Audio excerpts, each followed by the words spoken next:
हम लोग अपनी ड्यूटी छोड़ के हम लोग यहाँ पर ये काम कर रहे हैं।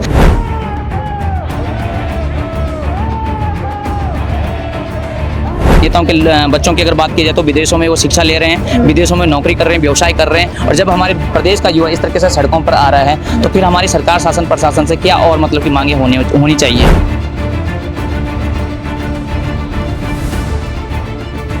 हम लोग जूनियर्स के खिलाफ नहीं है, हम लोग किसी चीज के खिलाफ नहीं है, लेकिन जो सही तरीका है आप वो करो ना। तो घर देखेगी, परिवार देखेगी या एग्जाम की तैयारी करेगी।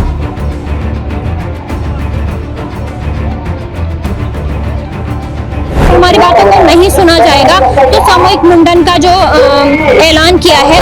हॉस्पिटल का नर्सिंग स्टाफ जिसको कि एक बहुत ही अलग दृष्टि से देखा जा सकता है, एक मरीज के साथ कनेक्शन होता है, भगवान के रूप में भी देखा जाता है। वैसे भगवान के रूप में कहा जाता है कि डॉक्टर होते हैं, लेकिन जो उनके सहायक होते हैं वो नर्सिंग स्टाफ होता है। एक मरीज को क्या कब कैसे चाहिए और उसकी क्या बेसिक आवश्यकता है ये ख्याल रखता है नर्सिंग स्टाफ, और आज वही नर्सिंग स्टाफ सड़कों पर बैठा हुआ है, धरातल पर उतरा हुआ है। जी हाँ, नमस्कार, मैं हूँ आपके साथ शबनम और आप देख रहे हैं तीतर न्यूज। अभी हम मौजूद हैं मुख्यमंत्री आवास के पास, जहाँ पर जो उत्तराखंड के नर्सिंग स्टाफ हैं, इधर पूरे जिलों से आए हुए नर्सिंग जो कर्मचारी हैं वो यहाँ पर धरना प्रदर्शन कर रहे हैं, मुख्यमंत्री आवास का घेराव कर रहे हैं अपनी कुछ विशेष मांगों को लेकर। आइए जानते हैं कि क्या कुछ विशेष मांगे हैं उनकी, क्यों इस तरीके से धरातल पर आज पूरा नर्सिंग स्टाफ उतरा है। चलिए जानते हैं नर्सिंग स्टाफ से। मैम, जो आज मुख्यमंत्री आवास यहाँ पे पूरे नर्सिंग स्टाफ के द्वारा यहाँ पे किया जा रहा है, तो क्या कुछ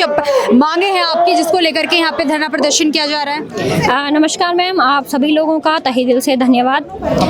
मैम, आप देख रहे होंगे हम 46 डेज से धरना स्थल पर लगातार बने हुए हैं और हमारी मांगों को बिल्कुल भी नहीं सुना गया है। हाँ, हमें वर्बली आश्वासन मिला है, लेकिन रिटर्न में हमारे पास कुछ भी नहीं आया है। हमारी मांगे ये है कि हमारी भर्ती को वर्षवार तरीके से किया जाए। जैसे आपने पहले की भर्ती को अगर एग्जाम के फेवर में था, अगर स्टार्टिंग से ही एग्जाम होता तो सब कोई भी इसका विरोध नहीं करता, तो सीधे सीधे एग्जाम होते और सब उसके लिए प्रिपेयर होते। लेकिन कईयों को मैम 13, 14, 15 साल हो चुके हैं कोर्स करे हुए, फैमिली वाले हैं, अगर वो तैयारी ही करेंगे तो परिवार का भरण पोषण कैसे करेंगे? महिलाएं हैं, शादी हो चुकी हैं, बच्चे हो चुके हैं, कैसे वो तैयारियां करेंगे? क्योंकि पढ़ाई में गैप हो चुका है और प्रैक्टिकल में लगातार बने हुए हैं। तो हमारी भर्ती को हम ये चाह रहे हैं कि वर्षवार तरीके से और निष्पक्ष तरीके से किया जाए। मैम, क्या आपकी भर्ती को वर्षवार तरीके से नहीं किया जा रहा है? हमारी भर्ती को एग्जाम के माध्यम से निकाला गया है। अभी कुछ पद निकाल के हैं कि एग्जाम देने के लिए आप तैयार हो, आप लोगों के एग्जाम ही होंगे। इसलिए हम लोग आज सड़कों पर है कि हमारी भर्ती को जैसे आपने पहले की तरह, पहले आपने 3000 पद जो वर्षवार तरीके से दिए थे, इस वाली भर्ती को भी आप वर्षवार तरीके से दें। जो आपका ये भर्ती का सिलसिला है कब से शुरू है और कैसे कैसे आपकी वैकेंसीज आती है, कैसे कैसे करके आई हैं? हमारी वैकेंसी पूरा 11-12 साल बाद निकली है मैम। बहुत टाइम हो चुका है, गैप देके वैकेंसी को निकाला जाता है, लेकिन फिर कल एग्जाम के लिए तैयार हैं और अगले दिन रातों रात बोला जाता है कि आपका एग्जाम कैंसिल हो गया और भर्ती को वर्षवार किया जाएगा। लेकिन फिर भी उस भर्ती को 2 भागों में डिवाइड किया गया, लेकिन हम लोगों का कहीं भी नंबर नहीं है। और हमारी आज कई महिलाएं ओवर एज की कगार में है, क्योंकि कई लोगों के फैमिली बैकग्राउंड इतना स्ट्रॉन्ग नहीं होता है कि वो पढ़ना चाहती हैं लेकिन पहले कोर्स नहीं कर पाती हैं। शादी हो जाती है, उसके बाद उनको हस्बैंड सपोर्ट करते हैं, ससुराल वाले सपोर्ट करते हैं, लेकिन उनकी काफ़ी अब एज जा चुकी है मैम। वो कैसे एग्ज़ाम निकाल पाएगी? वो घर देखेगी, परिवार देखेगी या एग्ज़ाम की तैयारी करेगी? मैम, जैसे कि वर्षवार ये भर्तियां हैं, आप लोग इतनी मेहनत कर रहे हैं, तैयारियां कर रहे हैं, भर्ती नहीं आ रही, तो इसके अलावा आपके पास फिर क्या विकल्प बचता है? अगर नहीं ऐसा सरकारी भर्तियां नहीं निकल पाती है या सिलेक्शन नहीं होता है तो फिर आपके पास अगला विकल्प क्या होता है? हमारे पास मैम ऐसा कोई विकल्प नहीं है, क्योंकि हम लोग ना बाहरी, हम सिर्फ अपने उत्तराखंड राज्य में के लिए कैपेबल हैं, क्योंकि हमारी एज ज़्यादा हो चुकी है। 30 या 32 ईयर्स होती हैं जो नॉर्थ साइड वगैरह एग्जाम के लिए एलिजिबल होती है जो एज, लेकिन उससे ऊपर हैं, सभी के सभी उससे ज़्यादा ऊपर हैं। उनके पास ना नॉर्थ साइड का, ना वो रेलवे का, ना वो किसी विभाग का, अदर विभाग विभाग का वो एग्ज़ाम देने के लिए कैपेबल है। तो मैम जैसे आप बता रहे हैं ओवर एज हो चुके हैं, आपकी उम्र 30-32 पार हो चुकी है, लेकिन तभी महज भर्ती नहीं हो पा रही है, तो इसके बाद आप क्या कर रहे हैं या क्या करोगे आगे? अभी तक तो हमारे यहाँ तक की रणनीति थी कि हमने यहाँ मुख्यमंत्री आवास कूच अपने आक्रोश के साथ किया हुआ है। आगे अगर हमारी मांगों को नहीं पूरा किया जाता है, रिटर्न में नहीं लिया जाता है, तो साम दाम दंड भेद कुछ भी होगा। महिलाएं सारी तैयार हैं, पुरुष हमारे सारे तैयार हैं, कुछ भी हो सकता है। सर क्या कुछ मांगों को लेकर के कि आज पूरा जो नर्सिंग स्टाफ है उत्तराखंड का वो यहाँ पे मुख्यमंत्री आवास का घेराव कर रहा है? दरअसल हमारी 45 दिनों से जो मांगों की अनदेखी सरकार के द्वारा की जा रही है, हमारी सिर्फ सरकार से यही मांग है कि जो भर्तियां आप लोगों ने लाई है उसे लिखित परीक्षा को बदहाल करके उस स्थिति को रोककर जो वर्षवार की प्रणाली चली आ रही थी उसको ही आप लागू कीजिए, क्योंकि अगर लिखित परीक्षा होती है तो हमारे 2000 प्लस लोग इनका भविष्य अंधकार में चले जाएगा।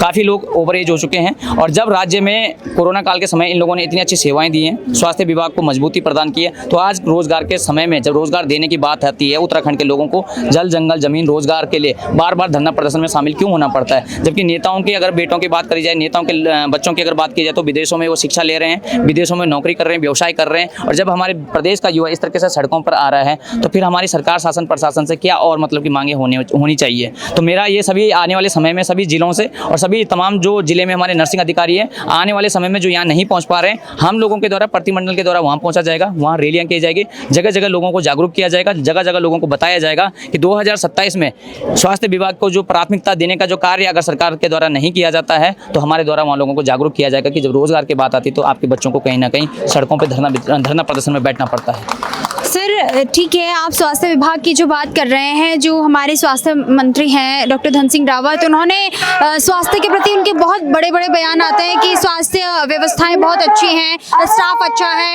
डॉक्टर, इवन उनका एक बयान ऐसा भी आया है बीच में कि डॉक्टर अब मरीजों को खोज रहे हैं, तो उस पर आपका क्या विचार? देखिए वो तो अगर धरातल पे सच्चाई देखी जाए तो आप लोग मीडिया के माध्यम से उनसे पूछिए या फिर आप लोग वहाँ पे जाके भ्रमण कीजिए कि पहाड़ों में कितने अच्छे स्वास्थ्य विभाग है। आज के समय में भी 2025-26 में भी जब लोगों को गांव में कोई डिलीवरी होती है तो कहां से एम्बुलेंस को कहां जाना पड़ता है? क्यों नहीं वहाँ पे कोई प्राइमरी हेल्थ सेंटर या सीएससी हेल्थ सेंटर बनाए गए ताकि स्वास्थ्य सुविधाएं मजबूत हो सके? ये बातें कहीं ना कहीं होर्डिंग में और कहने में अच्छी लगती है, धरातल में कार्य नहीं है। अच्छा सर, जैसा कि अभी वार्तालाप करते हुए पता चला है कि आप सामूहिक जो मुंडन है महिलाओं द्वारा किया जाएगा, लेकिन आप इसको किस नजरिए से देखते हैं? कहीं ना कहीं समाज पर उस सामूहिक मुंडन का क्या प्रभाव पड़ेगा? क्या उन महिलाओं के परिवार वाले उन्हें एक्सेप्ट करेंगे? देखिए वही हम बताना चाह रहे हैं, उत्तराखंड की संस्कृति के खिलाफ जो हमारी महिलाओं ने साहसिक कदम उठाया है, पहले तो हम उन्हें धन्यवाद करना चाहेंगे क्योंकि ये बहुत बड़ा कदम है और रोजगार के लिए हमारी महिलाओं को अगर ये करना पड़ रहा है तो कहीं ना कहीं बहुत ही निराशा और दुर्भाग्यपूर्ण इस सरकार के लिए जो अपने आप को हिंदुत्व और भगवा की बातें करती है, क्योंकि हमारे भगवा में और हिंदुत्व में ये कहीं नहीं है कि जो नारी का मुंडन किया जाए, तो क्यों नहीं हमारे लोगों के बारे में सोचा जा रहा है? इस कदम को इस कदर इन लोगों को क्यों अपने मतलब की बाल को अर्पण किया जा रहा है एक रोजगार के लिए? ये एक बहुत ही बड़ा विषम और इंपॉर्टेंट मुद्दा है जिस पर सरकार को तुरंत सोचना चाहिए। तमाम जो विधायकों के हम पे आश्वासन है, लिखित आश्वासन है कैबिनेट मंत्रियों के, जल्द से जल्द इसमें पहल करनी चाहिए और एक सकारात्मक निर्णय हमारे लोगों के बारे में लेना चाहिए। मैम क्या कुछ मुख्य मांगों को लेकर के आज पूरा नर्सिंग स्टाफ यहाँ पे धरना प्रदर्शन कर रहा है? मैम आज हमें यहाँ धरना स्थल में 46 डे हो गए हैं, जो कि हमारी मांगे एक नॉर्मल है जो हमारे कई सालों से हमारी पेंडिंग लगी है। भर्ती हमारी वर्षवार को छोड़ के एग्जाम के तौर पे हो रही है, जो हम कहीं ना कहीं ये गलत है, जो कि हम एक्सपीरियंस वाले बंदे जो इतने सीनियर हैं उनका ना छोड़ के एग्जाम के लिए बोल रहे हैं। तो यही हमारी मांग है कि जो भी भर्ती आ रही है वो हमारा वर्षवार हो। मैम यद्यपि अगर सरकार आपकी इस मांग को पूरा ना कर पाए तो आपका अगला चरण क्या होगा? मैम देखिए ये तो हमारे पास बहुत बार हो चुका है कि हम हर बार अपनी मांग को लेके आते हैं और यहाँ से हमारे पुलिस कर्मचारी हमें उठा के एकता विहार भेज देते हैं, लेकिन इस बार हमारा जो हमारी शर्तें हैं वो ऐसे ही नहीं जाहिर हो पाएंगी। इस बार हम कड़क डिसीजन लेके आए हैं, जो कि अभी हमारे कुछ साथी अंदर गए हैं, उसके बाद ही हम कुछ फैसला लेंगे। उसके बाद मैम जैसे कि अभी यहाँ पे एक बात चली थी कि यद्यपि यहाँ पर अगर सरकार नहीं सुनती है आपकी बातों को, तो आप लोग जो महिला है वो सामूहिक मुंडन करेगी। कहीं ना कहीं इससे समाज में एक महिलाओं के प्रति एक अलग सा आक्रोश फैल सकता है, तो आप इसको किस नजरिए से देखेंगे? ये कदम उठाने के लिए बहुत ही बड़ा कदम है हमारे लिए, क्योंकि कहीं ना कहीं ये बहुत ही कड़क डिसीजन है। अगर सरकार हमारी मांग पूरी नहीं करती है तो हम ये कदम उठाने के लिए मजबूर होंगे। आपको ऐसा लगता है कि क्या आपके परिवारजन इस कदम उठाने के लिए आपका सपोर्ट कर पाएंगे? बिल्कुल करेंगे, क्योंकि हमारे अपने राइट के लिए हम लड़ रहे हैं, तो कहीं ना कहीं हमारे पेरेंट्स, हमारे गुरुजी हमारा साथ दे रहे हैं। इसके बाद आपका अगला कदम क्या होगा? अब वो तो वहाँ के फैसले से पता चलेगा। Thank you very much. Ma'am, जो आज धरना प्रदर्शन यहाँ पे किया जा रहा है नर्सिंग स्टाफ के द्वारा, और यहाँ पे कहीं ना कहीं ये बात आई है कि महिलाओं के द्वारा जो अगला कदम उठाया जाएगा वो सामूहिक मुंडन होगा, ठीक है, तो आप इसको किस नज़र से देख रहे हैं? क्या आपके परिवार वाले ये कभी चाहेंगे कि हमारी बेटी बहू सामूहिक मुंडन इस तरीके से करे? ये तो खिलाफ होगा। बिल्कुल भी नहीं। पहली बात तो गवर्नमेंट पता नहीं क्यों सोई हुई है कि उन्हें ये सुनते हुए भी उन्हें ये चीज़ अफसोस नहीं हो रही है कि हम लोगों को इतना बड़ा डिसीजन लेना पड़ रहा है, ठीक है। और फीमेल्स, जहाँ आप लोग फीमेल्स को बढ़ावा देते हो, उनको इक्वालिटी की बात करते हो, उनके लिए इतने सारे आपने लॉज, आपने प्रोटोकॉल्स, बहुत अच्छी चीज़ें आपने फीमेल्स के लिए करी, लेकिन आज ये कंडीशन हो गई है कि हम लोगों को यहाँ बैठ के ये डिसीजन और ये काम करना पड़ रहा है, वो भी सबके सामने।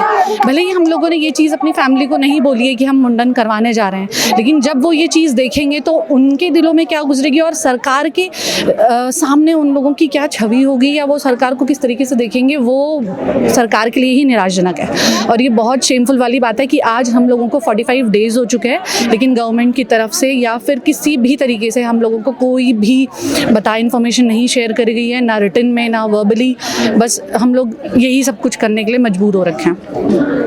मैम, कहीं ना कहीं जब उत्तराखंड के स्वास्थ्य मंत्री डॉक्टर धन सिंह रावत के बयान देखे जाएं तो उनके बहुत बड़े बड़े इंटरव्यूज़ होते हैं, बड़े बड़े शोज़ होते हैं, तो उन्होंने कहीं ना कहीं उत्तराखंड को स्वास्थ्य की दृष्टि में बहुत सर्वश्रेष्ठ बताया है कि बहुत अच्छा यहाँ पे फैसिलिटी लोगों को मिलती है, गाँव-गाँव में, घर-घर में और हर अस्पताल में हर चीज़ की सुविधाएं उपलब्ध है। तो ये सब होने के बावजूद भी आज महिलाएं इस तरीके से या नर्सिंग स्टाफ इस तरीके से सड़कों पर उतर रखा है। मैम, ये आप खुद देखिए, हमारे बीच आज ऐसा नहीं है कि कोई लोग नहीं है। आप खुद देखिए, आप हल्द्वानी से और अलग अलग जगह से जो है स्टाफ यहाँ पर आ रखा है। मैं खुद पौड़ी गढ़वाल से हूँ, ठीक है, लेकिन मैं यहाँ पर खुद मौजूद हूँ सिर्फ और सिर्फ इसलिए कि हमारे लिए कुछ पॉजिटिव न्यूज़ आएगी।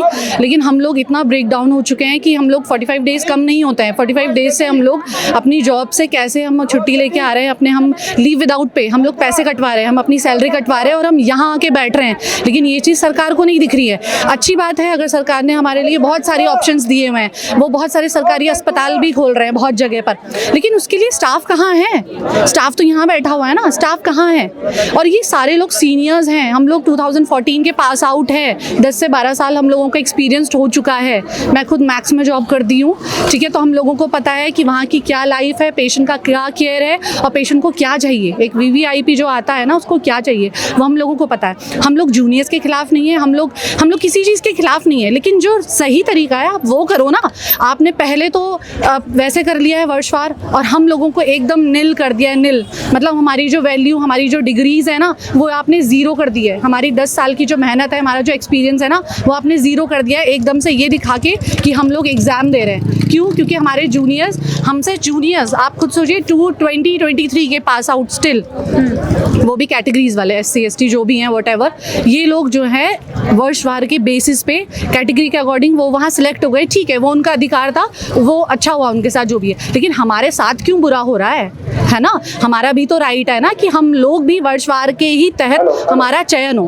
और आप अगर सरकारी अस्पताल इतना खोल रहे हैं तो वहाँ पर आप वैकेंसी दीजिए ना। आपको वैकेंसीज निकालने में क्या प्रॉब्लम है? आप आए दिन सुनिए, हम लोग भी न्यूज़ देखते हैं, गवर्नमेंट हॉस्पिटल्स पे स्टाफ नहीं है, पेशेंट वहाँ जस्ट जाते हैं और वहाँ से उनको रेफर कर दिया जाता है कि आप बाहर जाइए, दूसरे अस्पताल जाइए। क्यों? क्योंकि आपके बेसिक हॉस्पिटल्स में ही आपकी वो सर्विसेज नहीं है। तो आप सरकार को हर चीज़ दिखती है, ऐसा नहीं है कि सरकार को कुछ नहीं पता है, हम लोगों को भी पता है, लेकिन हमारा तरीका ये है कि हम इस तरीके से आगे बढ़ सकते हैं। लेकिन सरकार को सारी इन्फॉर्मेशन होने के बावजूद भी वो इस तरीके से हम लोगों को परेशान कर रही है और हमें इग्नोर करके बैठी हुई है। मैम, आपके साथ जो भी प्रकरण हुआ है, ये आप बता रहे हैं कि 2014 के आप लोग पास आउट हैं, तब से आपकी वैकेंसी नहीं आई है या आप लोग गवर्नमेंट या परमानेंट नहीं हो पाए हैं, ठीक है, तो आप इसमें किसको जिम्मेदार ठहराते हैं? ऑब्वियसली जिम्मेदार तो देखिए, जिम्मेदारी का मतलब ये होता है कि सरकार जिस समय जिसकी सरकार है वो उस चीज़ के लिए जिम्मेदार है, चाहे पहले कुछ भी रहा हो, पहले कोई भी कंडीशंस रही हो, कोई भी सरकार रही हो, उस समय की जो सिचुएशंस थी उन समय पे जो उन्होंने डील करा वो अच्छा किया होगा।